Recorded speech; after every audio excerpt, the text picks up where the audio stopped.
Okay, y'all, good morning.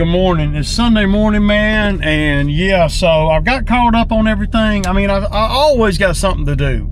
I mean, it never ends. Like I preach all the time, you know, from April to November, it's like going underwater.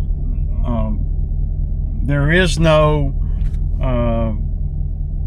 you know, time to come up for air. And I know there's people coming to comments, and I know there's haters out there that you know, say I don't make this and I don't make that, and you know, all this. Well, I make what I say I make. I mean, I have no reason to really lie. It ain't like I don't. Well, it doesn't. I mean, if I lie about what I make, and y'all see what I do on the daily, well, you should do around 20K a month, give or take. I mean, I can't get any more accurate than that. I try, you know, I like keeping the channel as real as possible, but some things you can't keep real because people want to, well, they want to tell you you're breaking the law or whatever. And so that makes guys like me and content creators that would want to do videos, that makes it where they don't want to do videos because they might not be doing things like you think they should. Or they might not be doing things all the way above board, if you will. So you miss you know, the public or whatever misses a lot of potential content creators because they're judging them, you know, and the reason why people don't do the videos like I do is because you guys, not, you know, y'all know who I'm talking about, they read the comments on my videos and they ask themselves, why in the world would I open myself up like Ray has? Why would I do that? You know, that's, and so therefore you don't have very many content creators that are real because nobody wants real.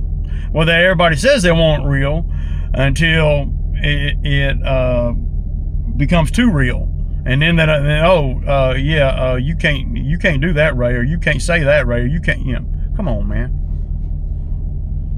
Anyway, I appreciate the views on the comments. I appreciate the views and the comments on the videos yesterday. The one little clip was just in reference to one dude, so don't nobody, you know, it wasn't a personal thing, except for between me and him. He knows. Anyway, I appreciate the views on the second video. I got more views. Hell, it's number 2 on the week's list, man. Maybe I'm turning a corner. You know, I try to do the videos. Do y'all like the mowing footage like I did yesterday? Do y'all like that with music or not? I like it better with music. You know, it just seemed like a lot of boring stuff if there's no music, especially if you don't time lapse it. Oh my God. And I'm time lapsing it like, I don't know, 20 times or more the speed. What you have to do in my software, I know this is probably going to be kind of boring to guys that don't do content. It's very time consuming because when I set the camera down and y'all see me do an area like yesterday, and say I run the mower for, you know, 30 minutes, we'll say, and I'm mowing the whole time the camera's getting all the footage. But when I put it in the software and it's, you know, 1-to-1, and if you do time lapse on the site, then you get no sound. See, I don't like the no sound. I want sound, even if it is a little bit distorted because of the time lapse.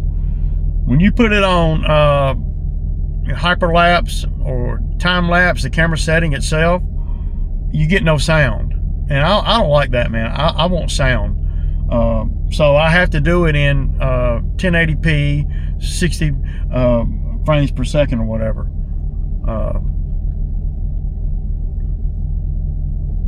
And then what I do is when I bring it into the software, from the camera to the software, I have to that clip, because when I bring it into the, I ought to show y'all some of the stuff that I have to go through to edit the videos. Y'all would probably, some of you guys would probably find that pretty interesting.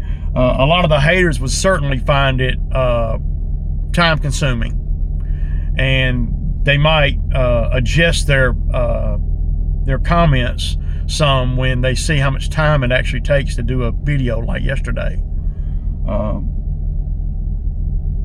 But I have to bring it into the software, the clip. Say, you know, I kept moving the camera around over there at that job yesterday, you know, getting this part, and that's a clip. And then I move it over here and set it up and hit record. That's a clip. So each clip has to come into the software, but it has to come in there in a chronological order too, because I don't want to be wrapping up the job and I ain't showed y'all the point, you know, the footage to get to that point. So you have to bring them in order, and then what I do is I speed up the 1080p video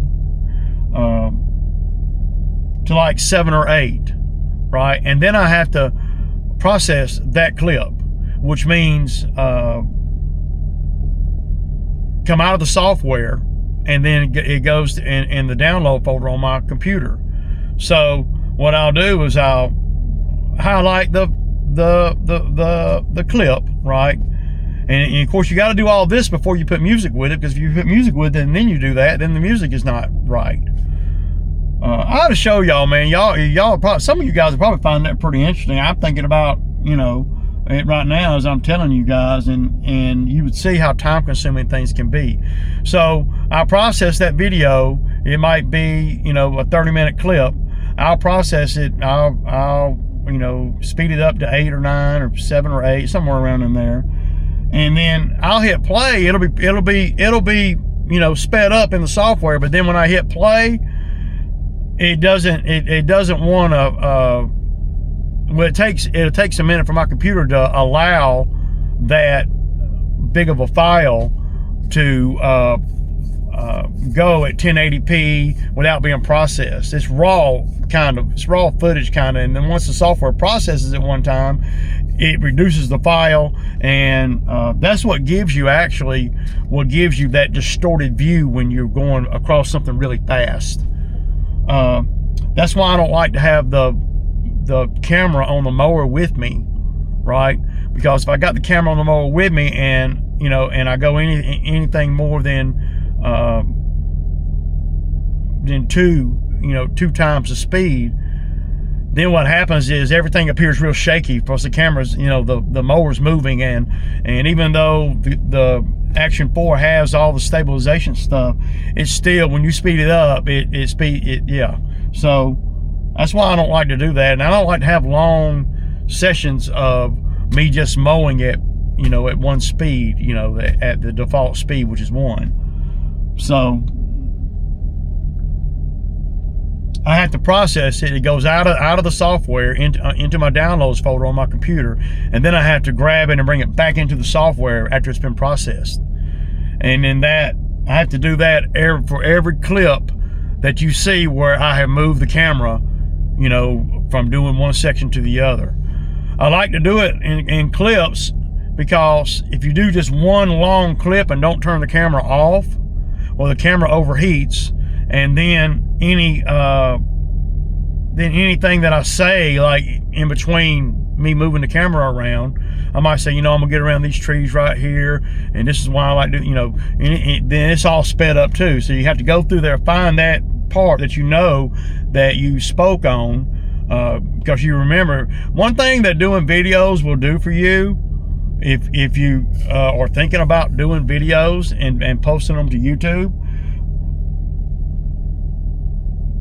if you do them regular like I do, it makes you better. I mean, it makes you better. Of course, it better make you better, because you're spending a lot of time, and you know, I can't quantify the amount of hours I spend editing videos. I mean, it's a lot more than what the average hater might think, or the people that look at my channel with a side eye. There's a lot more goes into the editing than what you might think, right? So the software I use is Mower. It's pretty good software. It costs about $35 a month, something like that. I pay for it by the year. I want to say it's around $200 a year or something like that. So not quite. Yeah, if you do a year, you save about you save about $10 or $15 per month. You save over $100 if you pay for it annually, and of course you got to pay for it in advance too. So yeah, so yeah. So, and I appreciate all the comments, man. I love it when you guys comment, man. It makes me feel like doing the videos and going into a little deeper. When I do a video and I get 2 or 3 comments, I'm not real motivated to expand on that, right? Even if the comments, you know, are just a thumbs up, a thumbs down, you know, something in the comment section besides a like.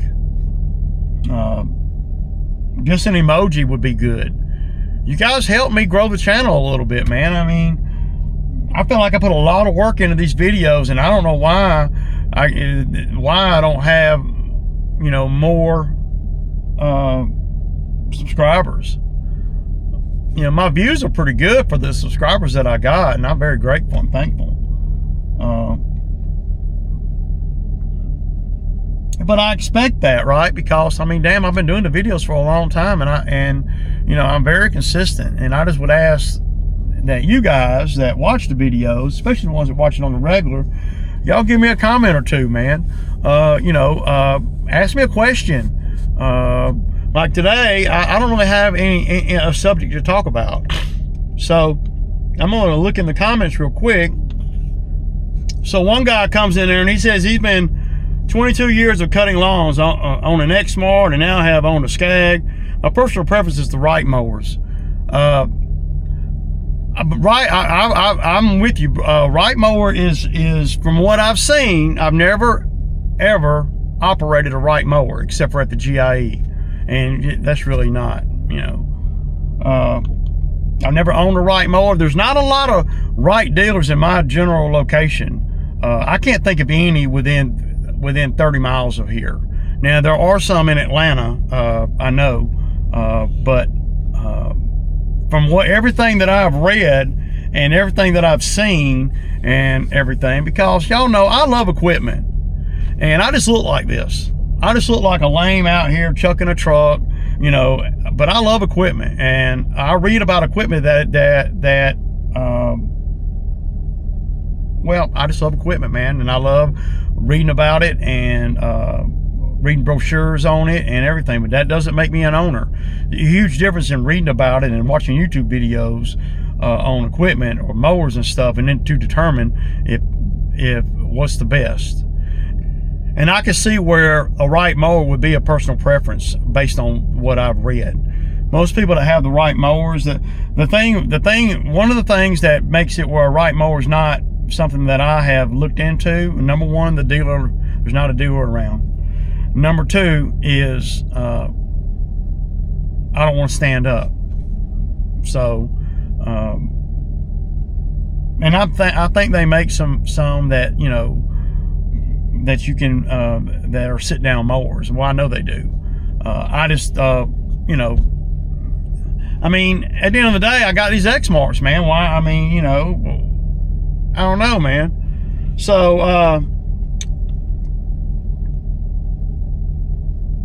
yeah, I will probably agree with that, man. When he says that that I would never convince him that a Skag mower is better than a Wright mower. I will probably agree with that, based on, well, I haven't owned a Wright, so I can't say, but I have owned a Skag Turf Tiger 2, and it was, I'm telling y'all, the one that I had, the 52-inch deck, it was a 22 model, I believe. I hated it, man. I hated it. I never did like it. And I got videos. If you guys are new to the channel, y'all go back and look a couple years ago, and y'all see where I compared it to my Exmark. So now John Deere mowers, I don't know a lot about John Deere mowers, but I know a lot of people in my area have them, and they swear by them. So I've never owned one. The only John Deere mowers I ever own is tractor mower for the, for the house when I first started. I'm trying to think. Yeah. Another mower that's a really good mower that people people around here, there's not a lot of them, but they're, well, people have them, but they're not like as popular as the Skag and the Exmarks. Ferris mowers are really good mowers. Ferris makes a damn good mower. I can't say they don't. How does it compare to an Exmark? Well, the only Ferris I ever had, so I can only speak on what I've had, right? The only Ferris I ever had was a 2008 model with the Cat diesel engine on it. Yeah, it was a beast. And it was every bit of a beast. A couple of things that I don't like about the diesel mowers, I'll just say real quick while I'm talking about mowers, is, and I might be off on this a little bit, so y'all take this with a grain of salt. I don't really like diesel mowers for what I do, for what we do out here. Even though they're got more torque and everything, they cost a lot more too. Just throw that out there off the muscle. But there's a lot more that can go wrong. I'm not talking about with the actual diesel motor, though, things can go wrong with those too. But with the diesel mowers that I've had, I think I've had two. One of them I had before I ever started doing the YouTube, and the second one was that Ferris. Now, I paid $5,000 for it, so with 600 hours on it, and it was a damn good mower, y'all. It was perfect for what they were using it for. They were using it on an airstrip, and they kept it parked in the hangar, and every 2 weeks the old man would get out there and just mow it and pull it back in the hangar. A great deal. But what I don't like about the diesel mowers is they're not as nimble. That'd be number one. Number two is they're really heavy. Yeah. And number three, there's a lot more shit to go wrong with them. It's just liquid cooled. So now you got a thermostat, a radiator, and all that. Cooling fan and all that. See, these Exmark mowers that I have, there ain't none of that.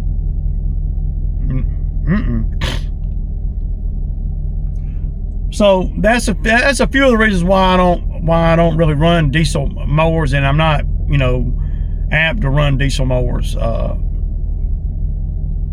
because they're a little more complex than the gas powered, the gas engines. The gas engines, it's tried and proven to be a very reliable engine for lawnmowers, right? And with minimal downtime and stuff, the engine. Now the Ferris I had, maybe I'll put a picture up. You guys have been watching the channel. It was just a monster, and then I put 12 tires on it and made it even more of a monster. Now it would cut that shit that I cut yesterday. It would cut that with ease. But it wouldn't cut it as fast but it would be sure. So y'all saw me having to cut things, 2 or 3 times. The Ferris would creep through there really slow, and it would cut it all and leave very little. You might have to go over some of it twice, but not normally. But you got to worry about it running hot. Yeah, that was the main reason why I got rid of my Ferris. Number one, I had $5,000 in it, and I used it for about 2 years. I probably made, 10 grand with it. I didn't use it on every job. You couldn't, the Ferris I had, you could, but I couldn't put my guys on it and send them to go do yards. Never, because it's too heavy. And yeah, so the Ferris is a good mower, but the diesel mower is just a little bit too much for what I'm doing out here. And even though y'all see me cut great big cuts, it's still a little bit too much in it. And I want mowers that can do it all. So the Ferris couldn't do it all.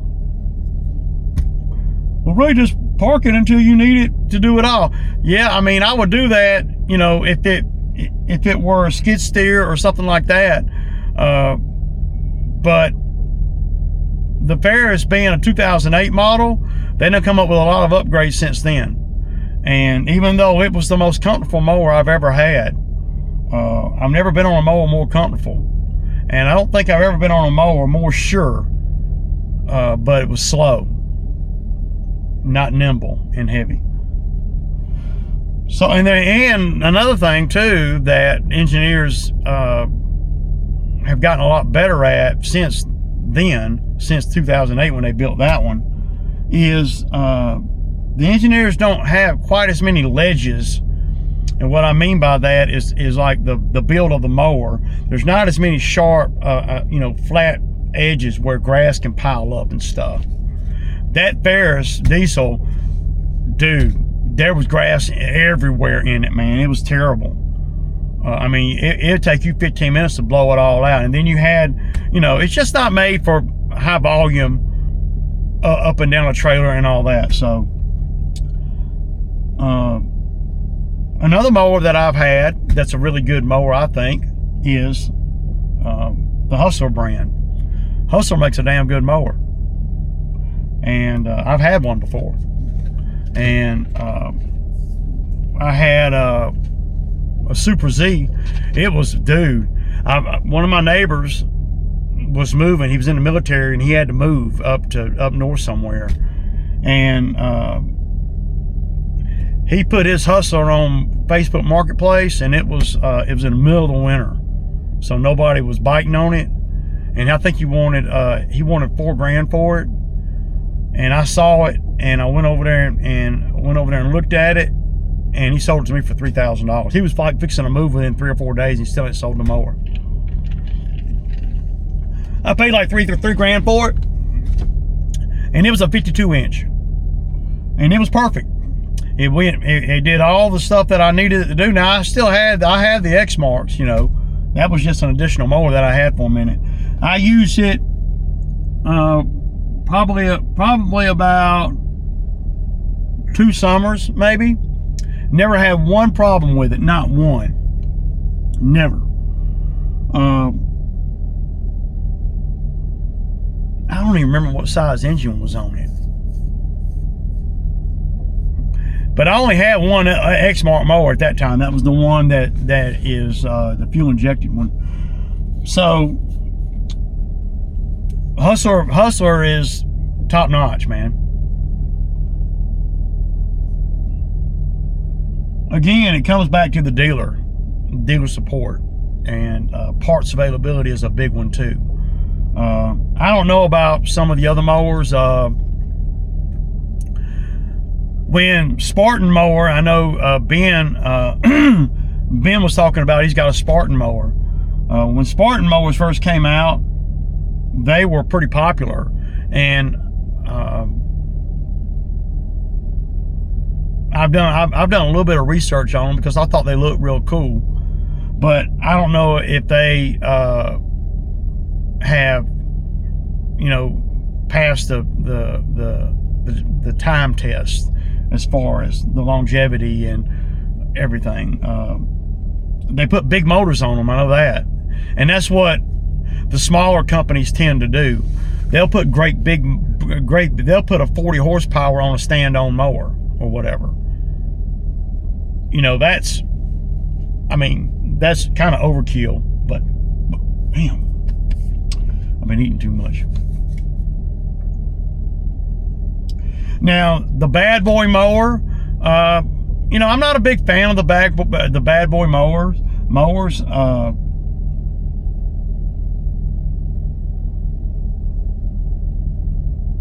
I'm just not, man.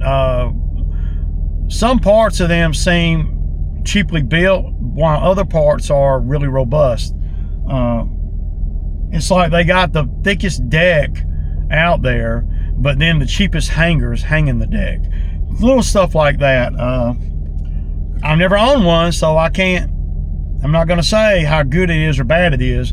I'm just saying that from what I've seen them, and I've been sitting on one, but I've never actually ran one except for at the GIE. And these are things I just derive from, you know, 5 minutes of driving one or operating one without the blades on. So,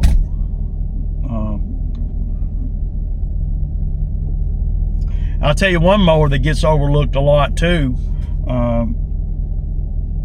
that I feel like is right up there as far as quality, build quality, and that's the grasshopper mower. Yeah, y'all, the grasshopper mower is without a doubt a freaking top mower.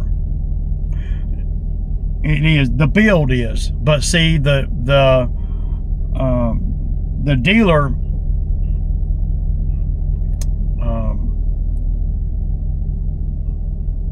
well, there's not a good grasshopper dealer anywhere around me. And you know, once I went with Exmark, I decided I was going to stay with Exmark because, well, you know, I'm in business, and if I can keep the mowers all pretty much the same, then it's cheaper for me to run because I know the mowers. And one guy was saying that he's been doing 22 years and he likes to try different mowers. See, I like trying different mowers, but I don't like buying different mowers because they cost so much. And once you buy one, if you ain't making money with it, you're losing money. But grasshopper makes a damn good mower. Yeah, and I've ran a grasshopper before. To me, they're more like industrial type mowers where you would be cutting, like, I don't know, the city, the state, and the counties and all. That's what they use around here, and they're top mowers. They really are. And you put 12 tires on them, they're unstoppable.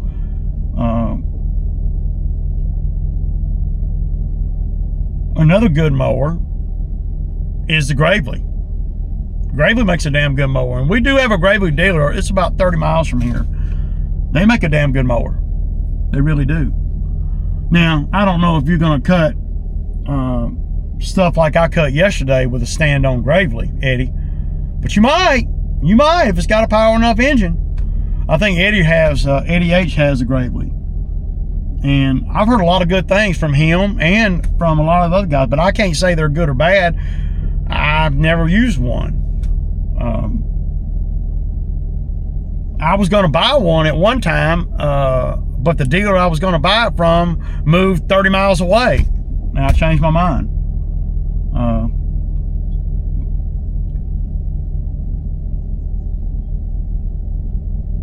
But once I went with the Exmark machine, I just never looked back, y'all. You know, I mean, well, why did you buy a Skag, Ray? Well, I'm gonna tell you, the reason why I bought the Skag mower is because this was right after COVID. Exmark did not offer a 52-inch mower with a 31 horsepower engine on it. All their 52-inch mowers were, you know, 24 horsepower, and all their 52-inch mowers were like the Exmark Laser Z, S series, and E series. And when you go from, and the ones I have are the X series, which is their top one. So when you go down to the E and the S series, well, the drive motors and the hydraulic pump is not the same. It's not as robust. It's not as fast. It's not as sure. So I think that you could get, and I'll be honest with you guys, if you're willing to spend enough time And this is why I always go back to this, when owning multiple mowers and the same brand. Like, I own 4 of the Laser Z 60-inch. I don't have a 52-inch mower. Sometimes I wish I did, but but I could take any mower that any of you guys run in your business, and I could probably cut what I cut yesterday and the day before, but it would take forever because you'd have to go through it twice. And that's the whole concept of being able to make money at big cuts that are like that, bush hog type stuff, without bringing a bush hog, is what you do. What I think you do is you get, I got two mowers that we never even use.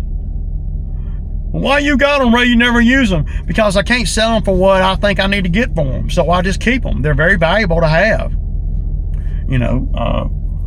I'm not going to sell a well-maintained Exmark Laser Z X Series, for $2,000. Even if it don't run, even if the damn thing don't run, or even if it doesn't, even if it surges, I'm not going to do that. Not yet, anyway. Because to go buy a brand new one, you're at 19 grand. Yeah. So I'm always on the fence about what to do with the oldest Exmark I got, which is a 2014 Laser Z X Series with the Kohler Command engine on it, the 35 horsepower. It's a 35 horsepower fuel injected engine.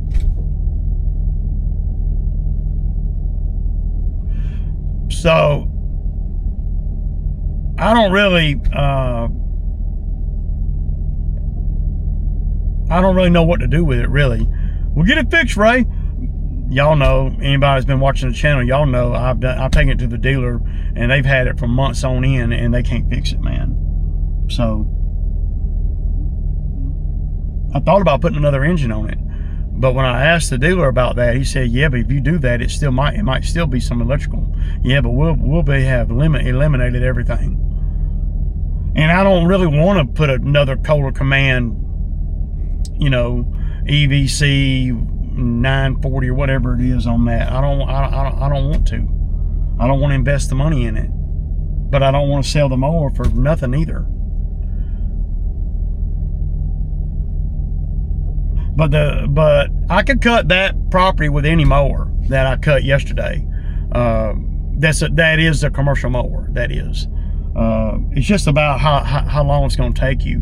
What I normally like to do on jobs like that is I like to have 2 or 3 mowers going, and then I can fly through it, and then somebody just follow me, and then somebody else be doing the light stuff, outside the fence and all that. I could do that property in just 2 or 3 hours if but yeah, but Ray, you got to put the expense of having 3 mowers on there. Well, yeah, but 2 of the mowers are mowers I don't use anyway, and they need to run. I mean, I could put the surging one on there too. It runs until it runs better than any other mower that you could go out and buy with it surging like that. It just drives me crazy. So I may end up doing something with it this year. I need to get rid of it. I don't really want to give it away, but I don't want to beat nobody either. So